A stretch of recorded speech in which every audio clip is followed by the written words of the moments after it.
The Dakota Access Pipeline, crossing through 4 states, has been met with massive protests in North Dakota on land close to the Standing Rock Sioux tribe. The protesters, led by Chase Iron Eyes, have argued that the oil pipeline, which would cross under the Missouri River, will pose a threat to drinking water on the reservation and downstream if it ever leaks. Recently, there was a massive oil spill nearby, confirming the protesters' fears. The tribes also argue that the oil pipelines below Lake Aho would interfere with their free exercise of religion. They argue that they have religious rights to the water and that the system doesn't understand the spiritual connection between the tribes and the land and the water. Protests at the pipeline site drew indigenous people from throughout North America, celebrities, American veterans, and many other supporters. The local authorities, the National Guard, and private security companies have all been involved trying to keep the protests quiet and unheard. Facebook has even been criticized for assisting the local authorities in censoring the protesters.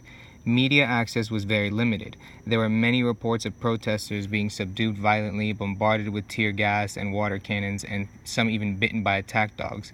Many peaceful protesters have been arrested in a police raid ordered by the Trump administration on charges of inciting a riot.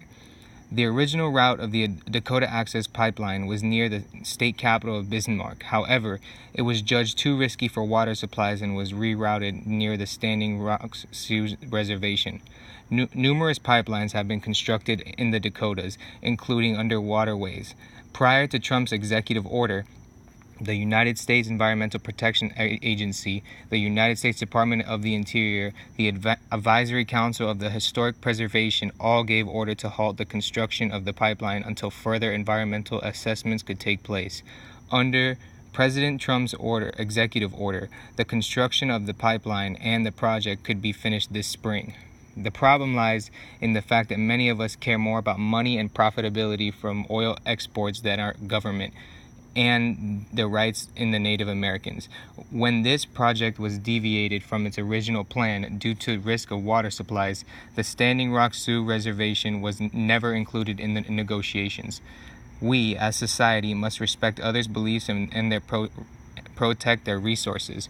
The Army Corps of Engineers was instructed by the Obama administration to consider other routes that avoided going the Mississippi River. They were not allowed to finish their assessment because of President Trump's executive order. This is an injustice to those on the reservation as well as all those downstream in the event that there is a leak. The Standing Rock Sioux tribe intends to fight Trump's executive order in court. We can still get involved and let our voices be heard. Write to your member of Congress and express your support for the Standing Rock Sioux tribe. You can also make a contribution to the Standing Rock Sioux donation fund. Keep it relevant and keep talking about this and the other social issues being driven by money.